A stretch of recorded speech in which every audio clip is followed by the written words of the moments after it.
எல்லாருக்கும் வணக்கம் நண்பா.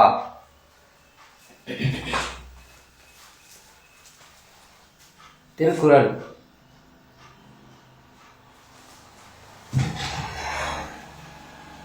திருக்குரான், அதாவது குரான், பகவத்கீதை,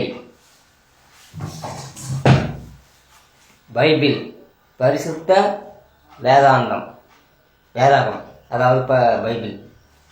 இது அனைத்து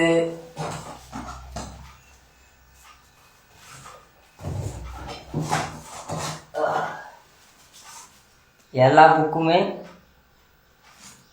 மனிதனை நல்வழிப்படுத்தும். அதாவது திருக்குறள் இந்து மதம், முஸ்லிம் மதம், அதுபோல் கிறிஸ்துவ மதம், இது அனைத்து புத்தகங்களுமே மனிதனை எப்படி வாழணும் என்று வழிகாட்டியாக இந்த புக்குகள் உதவுகிறது. இது தினமும் படித்தால் மனம் தூய்மை அடையும். அதுபோல் இறைவன் நம்முடன் என்றும் பயணம் செய்வார். இது உண்மை. அதனால் இது வீட்டில் இருக்கிற குழந்தைங்களுக்கு தினமும் ஒரு சில புக்குகளை, அதாவது புத்தகங்களை நம்ம வாசித்து அவங்களுக்கு நம்ம புரிய வச்சோம்னா அவங்களுக்கும் நல்ல பழக்க வழக்கம் வரும், தீய பழக்கம் போக மாட்டாங்க.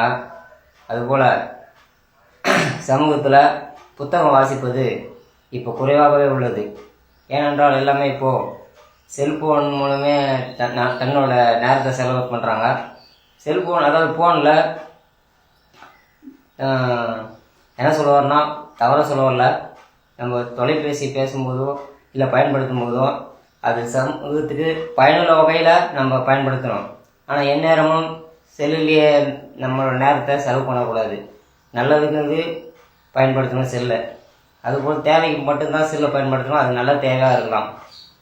அதை விட்டுட்டு கொஞ்சம் குறைச்சிக்கிட்டு இந்த மாதிரி புத்தகங்கள், அதாவது பைபிள், பகவத்கீதை,